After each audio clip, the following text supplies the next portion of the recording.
Comanche Native here, and I'm playing the Tomorrow Children. Welcome to another one-on-one. Here I dive deep in the monuments and let you know exactly why they are important to you and your town, as well as other players. So please, enjoy.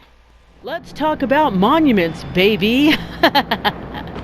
Simply walk up to it, hit square, and you will see the list of monuments. Now, this is 1, 2, 3, 4, 5, 6, 7, 8, 9, 10, 11, 12, 13, 14, 15, 16, 17 monuments to unlock. Now, each monument has their own percentage depending on what you do in your town to unlock them. Now, of course, there's another way to check out the monuments anytime you are either in town or out digging. All you have to do is hit the option button on your control and then hit square for details. There you will see the percentage of the monument count underneath. Once you unlock them, besides the fact that they are revealed to you, they are actually placed in your town. Let's go look at one. The National Successor Monument has not been unlocked for this facility. They are at 72%. By unlocking this monument, they will increase the total earnings for storing items by 50%. Right now, they need 50,000 resources stored. They only have 38,077 resources. Now, the goal of each monument is they benefit any player who decides to live here or do work here in this town. Now, you might be wondering, well, how are people leveling so quick? Well, they go to a town that has the most monuments to benefit them when they work. And this is the Heart's Blood Monument. Heart's Blood Monument was awarded to this town because, yes, you are reading that correctly, 100,000 coupons issued to this town because of all of the comrades working extremely hard. And by doing this, it improves the toll to coupon rate by 10%. And this is the Seed of Hope Monument. The Seeds of Hope Monument is rewarded to them because they went over there and found 50 of the dolls and saved them. What does this do? Well, it increased the apartment and building capacity by 10%. And this is the Budding Hope Monument. The Budding Hope Monument. What this is that this place found 100 dolls, and by doing so, it reduced food consumption by 10%. If you hit triangle for the details, you will see the score as it is right now. That's pretty good that they managed to find 100 of those dolls and rescued them for this monument to be unlocked here. And this is the Sampling Hope Monument.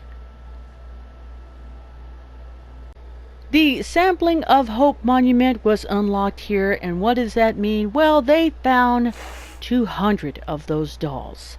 And what does that also mean? Well, the power consumption is reduced by 10%. And this is the Flowing Hope Monument. Now, by unlocking the Flowing Hope Monument, they have increased the apartment capacity by 20%. This is the Tree of Hope Monument. Tree of Hope Monument was awarded to this town because they found 500 of the dolls and brought them back and made sure they were born. By doing so, it reduced food consumption by 20% for this town. And this is the Forest of Hope Monument. Forest of Hope Monument was awarded to this town because they found 750 of the dolls and brought them back alive. By doing so, it reduced power consumption by 20%. And this is the New Generation Monument. The New Generation Monument was rewarded to this town because they went over there and found 1,000 of those dolls and saved their lives. By doing so, they increased the apartment building capacity by 30%. This is the Blazing Dawn Monument. The Blazing Dawn Monument that has been unlocked in this town is a monument awarded by the state. It recognizes the defeat of giant numbers of Godzillas. Now, I call them Godzillas. That's what I do. And what this does is it increases the anti-turret attack power by 5%. Now, if we hit triangle on detail, it says that this town officially killed 100 of those gigantic Godzillas. Yeah, I know they're not Godzillas, but I'm calling them the Godzillas, so they're Godzillas, okay?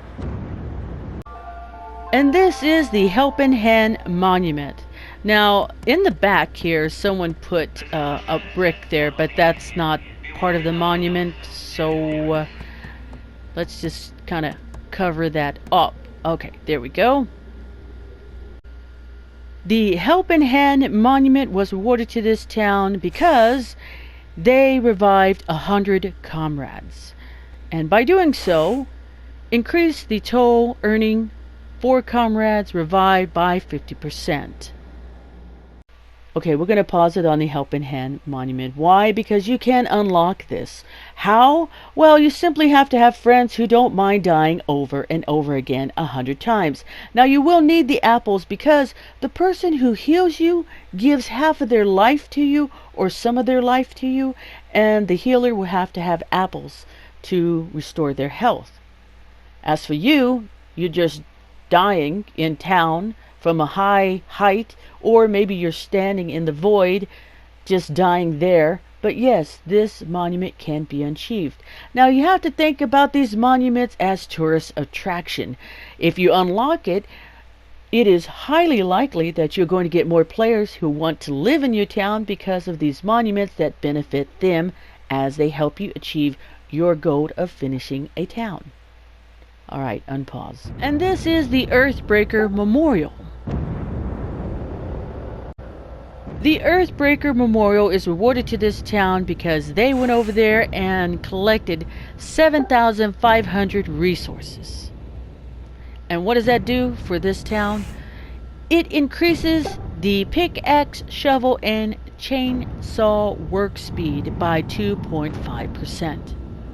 The Geomancer Monument has not been unlocked for this town yet, but they are at 24%. Right now, they only have 8,676 resources. They need to get the max of 35,000 resources mined. And once they complete that, it will increase the pickaxe, shovel, and chainsaw work speed by 5%. And this is the Ring of Harmony Monument. The Ring of Harmony Monument was rewarded to this town because they had 500 praises. By doing so, it increased the toll received for praising by 50%. Simply hold in the R1 button and then pick the praise you want to give and hit X. And that is all. And this is the Firm Foundation Monument. The Firm Foundation Monument was rewarded to this town because they fixed 100 items for their town. That is the facilities and fixtures. That's a lot of puzzles. But by getting this monument, they decrease crystal used when building facilities outside of town limits by 10%. The Prosperity Kiss has not kissed this town just yet. They're at 32%. They have 644 facilities and fixtures fixed. They need 2,000 facility and fixtures constructed. When they do this, they will increase facilities and fixtures durability by 10%. The Maker's Roar Monument, as the monsters go roaring by, has not been unlocked for this town. They're at 33%. They only have 1,671 items crafted. They need 5,000 items crafted from the People's Workbench. By doing so, they will increase the People's Workbench time limit by 25%. And this is the Perfect Purity Monument. The Perfect Purity Monument was awarded to this town because they threw away 500 items in the garbage bin. And by doing so, increased the toll earned for garbage bin disposal by 50%. I know, it is pitch dark and you can't even see the Bon of Arn monument. I do apologize. I could kind of light it up a little. I don't know if that will help, but yeah, you know what? It's better. Oh, hey. Good timing. Someone made it daylight. Yeah. Alright, let me get this light back. Okay. Now we can see it. that was really lucky. Bonds of Arn Monument was awarded to this town because 250 comrades visited this town, and by doing so, they increased the playground equipment effectiveness by 50%. Why? Well, we're all clone children, and we just need to play sometimes. And that is it, guys. I'm going to start playing the game. I hope this helps you with the monuments and everything. This is Comanche Native, and I'll see you next time. Not this guy, though. Nope. His brain is coming with me.